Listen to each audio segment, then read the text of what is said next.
Hello students, ये video है छठे अध्याय जो है भू आकृतिक प्रक्रियाएं के प्रथम भाग के बारे में। और इस वीडियो में आज हम जानेंगे भू आकृतिक प्रक्रियाएं क्या होती हैं और हम अंतर्जनित बल के बारे में भी जानेंगे।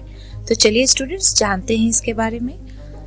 तो जैसा कि हम जानते हैं कि पृथ्वी का सतह जो है वो एक समान नहीं है, यानी कि पृथ्वी का सतह जो है वो असामान्य है। यानी कहीं पे हमें पहाड़ देखने को मिलता है, वहीं कहीं पे हमें घाटी भी देखने को मिलता है। तो इस तरह की असमानताएं जो भी पाए जाते हैं पृथ्वी सतह पे, वो इन्हीं भू आकृतिक प्रक्रियाओं के कारण हुए। और इन भू आकृतिक प्रक्रियाओं को हम जियोमॉर्फिक प्रोसेस के नाम से भी जानते हैं। तो आइए जानते हैं कि ये भू आकृतिक प्रक्रियाएं हैं क्या।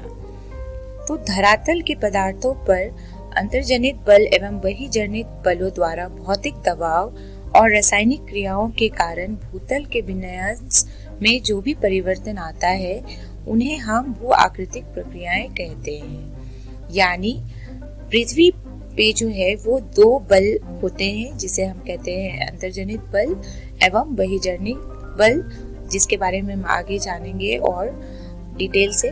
तो इन अंतर्जनित एवं बहिर्जनित बलों के कारण जो भी बदलाव होता है धरती के सतह पे, उसे हम भू आकृतिक प्रक्रियाएं यानी जियोमॉर्फिक प्रोसेस कहते हैं।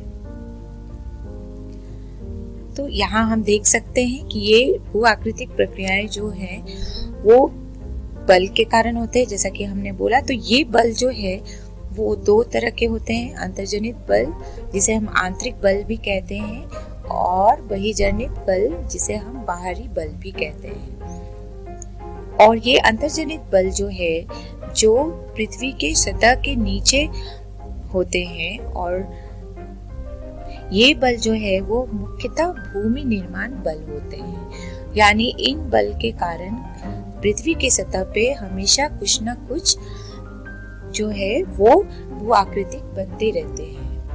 वही बहिर्जनित बल जो है जो पृथ्वी के सतह के ऊपर होते हैं, ये बहिर्जनित बल जो है उन्हें हम बाहरी बल कहते हैं और ये भू आकृतिक विघर्षण बल के नाम से जाने जाते हैं। यानी ये बल जो है वो जो भी बनी हुई आकृति होते हैं, भू आकृतिक होते हैं पृथ्वी की सतह पे, उनके विघर्षण के लिए जिम्मेदार होते हैं। तो इसीलिए इन्हें हम जो है वो भू आकृतिक विघर्षण बल भी कहते हैं। और इस अंतर्जनित बल को हम एंडोजेनिक फोर्सेस के नाम से भी जानते हैं और बहिर्जनित बल को हम एक्सोजेनिक फोर्स के या एक्सोजेनिक प्रोसेस के नाम से भी जानते हैं। आइए यहाँ हम देखते हैं कि ये भू आकृतिक प्रक्रियाएं जो हैं वो कितने प्रकार के होते हैं। तो जैसा कि हमने पहले बताया कि जो भी भू आकृतिक प्रक्रियाएं होते हैं धरती पे, वो मुख्यतः दो बल के कारण होते हैं, जो है अंतर्जनित बल जिसे हम एंडोजेनिक फोर्सेस भी कहते हैं और बहिर्जनित बल जिसे हम एक्सोजेनिक फोर्सेस के नाम से भी जानते हैं। अब ये अंतर्जनित बल जो पृथ्वी के सतह के नीचे होते हैं, ये जो है ये धीमी चाल के भी हो सकते हैं, यानी इनका गति जो है वो धीमा भी हो सकता है। यानी ये अंतर्जनित बल जो भी बदलाव लाएंगे धरती पे वो धीरे धीरे लाएंगे, और कभी कभी ये अंतर्जनित बल जो है वो अचानक बदलाव ले आते हैं पृथ्वी की सतह पे, तो इसे हम कहते हैं अचानक गमन। और इस धीमी चाल वाले अंतर्जनित बल को हम कहते हैं पटल विरूपण, जिसे हम डायट्रोफिज्म भी कहते हैं। अब ये एक्सोजेनिक फोर्सेस यानी बहिर्जनित बल जो है वो तीन प्रकार के होते हैं, जैसे अपक्षय जिसे हम वेदरिंग भी कहते हैं, और ये बहिर्जनित बल जो हैं वो अपरदन एवं निक्षेपण के रूप में भी देखे जाते हैं। तो अपरदन एंड निक्षेपण जो है इसे हम कहते हैं इरोजन एंड डिपोजिशन। और तीसरा प्रकार जो है बहिर्जनित बल का वो है अपक्षय बृहद संचलन, जिसे हम मास वेस्टिंग के नाम से भी जानते हैं। तो यहाँ हमने जाना कि जो भी भू आकृतिक प्रक्रियाएं होती हैं वो मुख्यतः दो बल के कारण होती हैं, और ये बल जो है अंतर्जनित बल और बहिर्जनित बल वो कितने प्रकार के होते हैं।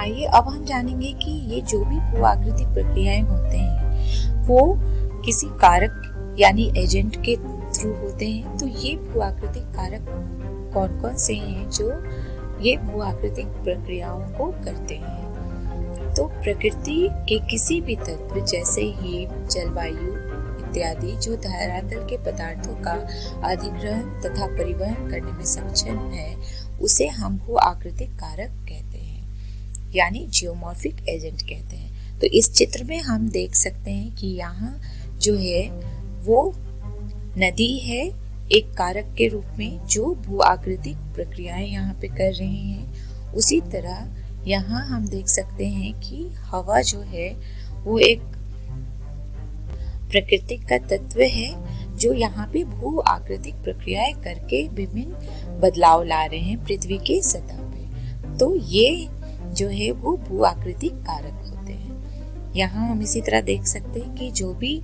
यहाँ पे गतिविधि हो रही है, बदलाव हो रहे हैं, वो हिम के कारण हो रहे हैं, हिम के पिघलने के कारण हो रहे हैं। तो ये भी एक तरह से भू-आकृतिक कारक होते हैं जो विभिन्न भू-आकृतिक प्रक्रियाओं को करते हैं। और यहाँ हम देख सकते हैं ये है लहरें, ज्वार जो यहाँ पे भू-आकृतिक प्रक्रियाएं कर रहे हैं। तो ये विभिन्न प्राकृतिक तत्व जो हैं जैसे नदी, जल, वायु, ज्वार, लहर या हिम, ये सभी जो है जो भी भू-आकृतिक प्रक्रियाएं करते हैं पृथ्वी के सतह पे या पृथ्वी के अंदर, वो सभी भू-आकृतिक कारक यानी जियोमॉर्फिक एजेंट के नाम से जाने जाते हैं। आइए यहाँ हम जानते हैं डिटेल में अंतर्जनित प्रक्रियाएं यानी इंडोजेनिक प्रोसेस के बारे में डिटेल में। तो पृथ्वी के अंदर से जो भी ऊर्जा निकलते हैं वो इन अंतर्जनित प्रक्रियाओं के लिए प्रमुख स्रोत होते हैं। और पृथ्वी के अंदर जो भी उत्पन्न होते हैं ऊर्जा, उनका प्रमुख कारण होता है रेडियोधर्मी प्रक्रियाओं जिसे हम रेडियो एक्टिव प्रोसेस के नाम से भी जानते हैं, और घूर्णन यानी रोटेशन और ज्वारीय घर्षण जो है वो जिम्मेदार होते हैं पृथ्वी के अंदर जो भी ऊर्जा उत्पन्न होते हैं। और इन्हीं ऊर्जा के कारण जो है वो विभिन्न अंतर्जनित प्रक्रियाएं घटती हैं। तो यहाँ हमने जाना कि जो भी अंतर्जनित प्रक्रियाएं हैं उनका बल स्रोत जो है वो पृथ्वी के अंदर से निकलने वाली ऊर्जा है। और ये ऊर्जा जो है वो उत्पन्न होते हैं रेडियोधर्मी प्रक्रियाओं के कारण और घूर्णन और ज्वारीय घर्षण के कारण। अब यहाँ हम देखेंगे पटल विरूपण यानी धीमी चाल। जैसा कि हमने पहले भी बताया कि जो भी अंतर्जनित प्रक्रियाएं हैं वो या तो धीमी गति से होते हैं यानी कि उनमें बदलाव जो भी होता है पृथ्वी में वो बहुत समय के बाद होता है, इसीलिए इसे हम धीमी चाल भी कहते हैं। तो ये है पटल विरूपण जिसे हम डायट्रोफिज्म कहते हैं। और या तो ये अंतर्जनित प्रक्रियाएं अचानक घट जाती हैं जैसे ज्वालामुखी और भूकंप। तो ये जो भी अंतर्जनित प्रक्रियाएं हैं वो समान नहीं होते हैं पृथ्वी पे, और इसीलिए समान नहीं होते क्योंकि भूप्रकृति की मोटाई एवं दृढ़ता जो है वो सभी जगह समान नहीं होते हैं। इसीलिए ये अंतर्जनित बल जो है उनका कार्य भी समान नहीं होता है पूरे पृथ्वी पे, यानी भूपट्टी की मोटाई एवं दृढ़ता पे इन अंतर्जनित प्रक्रियाएं निर्भर करते हैं। आइए यहाँ हम जानते हैं विभिन्न प्रकार के अंतर्जनित प्रक्रियाओं के बारे में। तो जैसा कि हम लोगों ने पहले डिस्कस किया है कि जो भी भू आकृतिक प्रक्रियाएं घटते हैं पृथ्वी पे वो मुख्यतः दो बल के कारण होते हैं, जो है अंतर्जनित बल जिसे हम इंडोजेनिक प्रोसेस कहते हैं और बहिर्जनित बल जिसे हम एक्सोजेनिक प्रोसेस कहते हैं। अब ये अंतर्जनित बल जो है वो दो प्रकार के होते हैं, जो कि है धीमी चाल जिसे हम पटल विरूपण या डायट्रोफिज्म भी कहते हैं, और अचानक घटने वाली प्रक्रिया। और ये पटल विरूपण जो है ये फिर मुख्यतः दो प्रकार के होते हैं, जो है लंबवत बल और क्षैतिज बल। और ये लंबवत बल जो है वो मुख्यतः महाद्वीप निर्माण प्रक्रिया में होते हैं, और क्षैतिज बल जो है वो जिम्मेदार होते हैं पर्वत निर्माण के, इसीलिए ये पर्वतनी निर्माण प्रक्रिया कहलाते हैं। और ये जो अचानक घटने वाली अंतर्जनित प्रक्रिया हैं उनमें आते हैं ज्वालामुखी और भूकंप। तो पटल विरूपण क्या है, यहाँ हम जानेंगे। तो सभी प्रक्रियाएं जो भूप्रवृत्ति को संचलित, उत्थापित तथा निर्मित करती है उसे पटल निरूपण कहते हैं, और ये सारी प्रक्रियाएं पटल निरूपण के अंदर आती हैं। अब यहाँ हम देख सकते हैं कि पटल विरूपण दो तरह के होते हैं, जैसा कि हमने बोला, वो है लंबवत बल और क्षैतिज बल।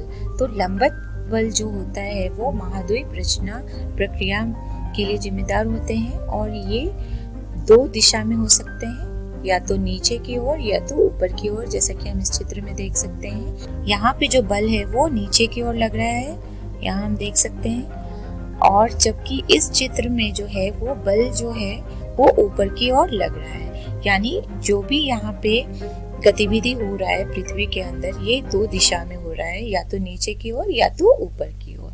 तो ये महाद्वीप रचना के लिए जिम्मेदार होते हैं ये दोनों बल, और धरातल के बड़े भाग के उत्थापन या विकृति में संलग्न होते हैं ये दोनों बल। तो यहाँ हमने जाना पटल विरूपण के पहले प्रकार के बारे में, जो है महाद्वीप रचना प्रक्रिया, और इस बल के अंदर धरातल के बड़े भाग में या तो उत्थापन होता है या विकृति होता है, और ये दो दिशा में कार्य करते हैं, या तो नीचे की ओर या तो ऊपर की ओर, जैसा कि हम इस चित्र में देख सकते हैं। अब दूसरे प्रकार के बल के बारे में जानेंगे, जो है पर्वतनी निर्माण प्रक्रिया, जो कि क्षैतिज बल होते हैं। तो यहाँ जो है वो बल दोनों तरफ की ओर लगता है, एक विपरीत दिशा में, जिसके कारण जो सतह जो है वहां पे सिकुड़न होता है। तो ये इसीलिए पर्वतनी निर्माण प्रक्रिया के लिए जिम्मेदार होते हैं। तो पर्वत निर्माण तथा भूप्रवृत्ति की लंबी एवं संकीर्ण पट्टियों को प्रभावित करते हैं ये पर्वतनी निर्माण प्रक्रिया। तो यहाँ हम देख सकते हैं इस चित्र में भी, तो ये जो है वो पर्वतनी निर्माण प्रक्रिया यानी क्षैतिज बल है। अब जानेंगे हम जो अचानक हो जाते हैं अंतर्जनित प्रक्रिया, जिसके अंदर आते हैं ज्वालामुखी, जैसा कि हम इस चित्र में देख रहे हैं, और भूकंप। इस ज्वालामुखी और भूकंप के बारे में और विस्तार से हम जानेंगे आगे के अध्याय में। तो इस वीडियो में हम लोगों ने जाना भू आकृतिक प्रक्रियाएं किसे कहते हैं, यानी जियोमॉर्फिक प्रोसेस किसे कहते हैं, और अंतर्जनित बल यानी एंडोजेनिक प्रोसेस किसे कहते हैं।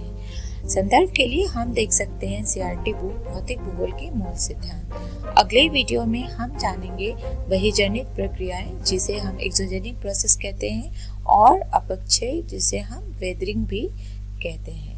तब तक के लिए धन्यवाद।